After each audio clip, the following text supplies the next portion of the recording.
नमस्कार दर्शकवृन्द, म आचार्य चन्द्र प्रकाश ज्योतिष एवं वास्तु युट्युब च्यानलबाट एकपल्ट फेरि हजुरहरूलाई हार्दिक स्वागत तथा अभिवादन गर्न चाहन्छु। आज म हजुरहरूको अगाडि उपस्थित भएको छु सन् 2026 का 5 वटा भाग्यमानी राशिहरूको बारेमा चर्चा गर्नको लागि। सन् 2026 अब केही दिन मात्रै बाँकी छ आउनको लागि, सुरु हुनको लागि, र सबैजनालाई जिज्ञासा भइराखेको होला कि 26 मा मेरो राशि कस्तो रहेको छ, मेरो भाग्य कस्तो रहेको छ भन्ने कुरा। र आज म तिनै कुराहरूलाई मध्यनजर गर्दै हजुरहरूको राशिहरूमध्ये 12 वटा राशिहरूमध्ये 5 वटा ती भाग्यमानी राशिहरूको बारेमा चर्चा गर्नको लागि उपस्थित भइसकेको छु। आउनुहोस् सन् 2026 मा भाग्य चम्किने ती 5 वटा राशिहरूको बारेमा म विस्तृत जानकारी गर्न गइराखेको छु। सर्वप्रथम भाग्यमानी राशिहरूमध्येको पहिलो राशि रहेको छ सिंह राशि। सन् 2026 सिंह राशिको लागि भाग्य उदाउने मुख्य वर्षको रूपमा रहेको छ।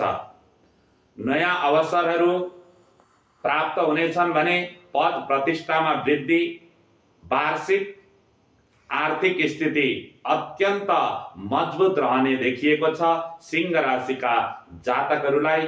त्यस्तै गरेर नेतृत्वका कामहरूमा, राजनीतिज्ञ र राजनीतिका क्षेत्रहरूमा, आध्यात्मिक गुरुहरूको निमित्त तथा व्यावसायिक सबैलाई यो 2026 मा सिंह राशिका जातकहरूलाई अत्यन्त राम्रो देखिएको वर्ष रहेको छ 2026।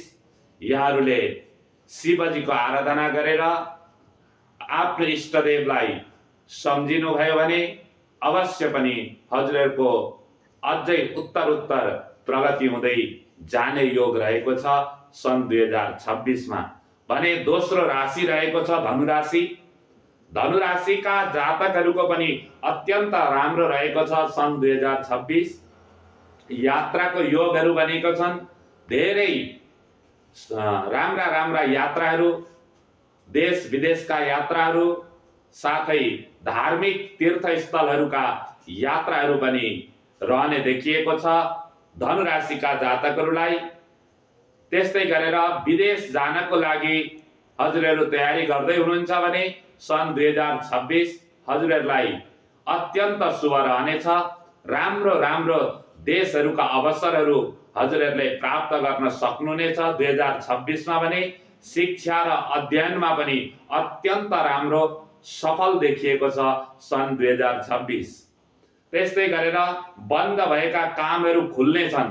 यदि धेरै समयदेखि हजुरहरू इन्तजार गरेर बस्नु भएको छ, मेरो यो काम भएदेखि हुन्थ्यो, यो कामले गर्दाखेरि म बडा परेशान छु भनेर चाहिँ बसिराख्नु भएको छ भने अब त्यो इन्तजारको घडी समाप्त भइसकेको छ धनु राशिका जातकहरूलाई र अत्यन्त ठुलो लाभ हुने सम्भावनाहरू देखिएको छ धनु राशिलाई र भाग्य अत्यन्त साथ दिने वर्ष रहेको छ सन् 2026 धनु राशिका जातकहरूलाई।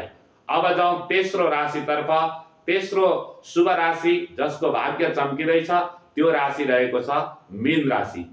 मीन राशिका जातकहरूको पनि सन् 2026 मा भाग्य चम्किने देखिएको छ। आर्थिक पक्ष बलियो हुनेछ। व्यापार व्यवसायमा विस्तार हुने देखिएको छ भने मनोकामना पूर्ति हुनेछ। मनमा कुनै इच्छा, आकांक्षा आदि इत्यादि रहेका छन् भने ती पनि पूर्ण हुने वर्ष रहेको छ सन् 2026। घर जग्गा किन्ने सोचिराख्नु भएको छ भने हजुरहरूको यो कामना पनि सन् 2026 मा पूर्ण हुने देखिएको छ। घर निर्माणको योग पनि छ। यदि नयाँ घर बनाउने सोचमा हुनुहुन्छ मीन राशिका जातकहरू भने अब यो जनवरीबाट हजुरहरूको त्यो कामनाहरू पनि पूर्ण हुने समय आइसकेको छ भने प्रेम तथा वैवाहिक जीवनमा सकारात्मक परिवर्तनहरू देखिनेछ मीन राशिका जातकहरूलाई। भने अब चौथो राशितर्फ लागौँ हामी। सन् 2026 मा भाग्योदय हुने, भाग्य चम्किने चौथो राशि रहेको छ वृष राशि। वृष राशिका जातकहरूलाई पनि सन् 2026 मालामाल हुने वर्ष रहेको छ। लगानीको राम्रो प्रतिफल मिल्ने वर्ष रहेको छ सन् 2026 वृष राशिका जातकहरूलाई। भने चारैतर्फबाट धन प्राप्तिका मार्गहरू प्रशस्त हुने देखिएको छ सन् 2026 मा वृष राशिका जातकहरूलाई। भने सम्मान र प्रसिद्धिहरू पनि प्राप्त हुने देखिएको छ। भने नयाँ काम सुरु गर्दा हजुरहरूले सफलता प्राप्ति गर्न सक्नुहुनेछ सन् 2026 मा वृष राशिका जातकहरूले। स्वास्थ्य, पारिवारिक शान्ति र सुखमा पनि अत्यन्त वृद्धि हुने वर्ष रहेको छ वृष राशिको लागि सन् 2026। अब लागौँ पाँचौं राशि अथवा सन् 2026 मा भाग्य चम्किने पाँचौं राशितर्फ। त्यो भाग्यमानी पाँचौं राशि रहेको छ राशि चक्र मध्येको 11औं राशि कुम्भ राशि। कुम्भ राशिका जातकहरूको पनि सन् 2026 मा भाग्य चम्किने देखिएको छ। चारैतर्फबाट लाभै लाभ हुने वर्ष रहेको छ सन् 2026 कुम्भ राशिका जातकहरूको लागि।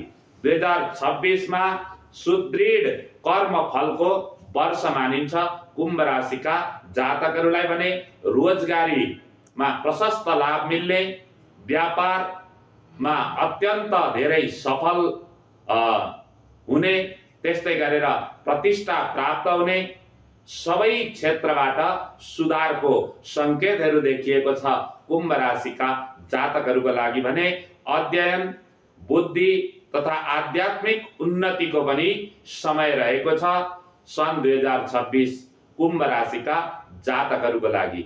मैले हजुरहरूलाई अहिलेसम्म जुन 5वटा राशिहरूको बारेमा वर्णन गरेँ ती राशिहरू सिंह राशि, धनु राशि, मीन राशि, वृष राशि र कुम्भ राशि। हजुरहरूले एउटा उपाय अवश्य गर्नुपर्नेछ। प्रातःकाल उठेर अनि स्नानबाट निवृत्ति भइसके पश्चात आफ्नो इष्टदेवकोलाई सम्झिने, इष्टदेवको पूजा गर्ने र शिवजीलाई जल चढाएर हजुरहरू घरबाट बाहिर निस्किनु भयो भने त्यसमा अझ वृद्धि हुने संकेतहरू देखिएका छन् यो वर्ष यी 5वटा राशिहरूलाई। र हजुरहरूले सदा सर्वदा आफ्नो इष्टदेवलाई सम्झिन नबिर्सिनुहोला र इष्टदेवको लागि केही समय हजुरहरूले अवश्य पनि निकाल्नुहोला। भगवान पशुपतिनाथले हजुरहरूको सम्पूर्ण कामना पूर्ण गर्नुहोस्। माता पार्थिवराको आशीर्वाद सदा सर्वदा हजुरहरूमा रहिराखोस्। यिनै कामनाका साथमा म आचार्य चन्द्रप्रकाश ज्योतिष एवं वास्तु युट्युब च्यानलबाट हजुरहरूसँग बिदा हुन चाहन्छु। यदि हजुरहरू नयाँ हुनुहुन्छ मेरो च्यानलमा भने सब्स्क्राइब गर्नुहोला, लाइक गर्नुहोला र हजुरहरूको समय कस्तो व्यतीत हुँदैछ त्यसको कमेन्ट गर्न नबिर्सिनुहोला। राधे राधे।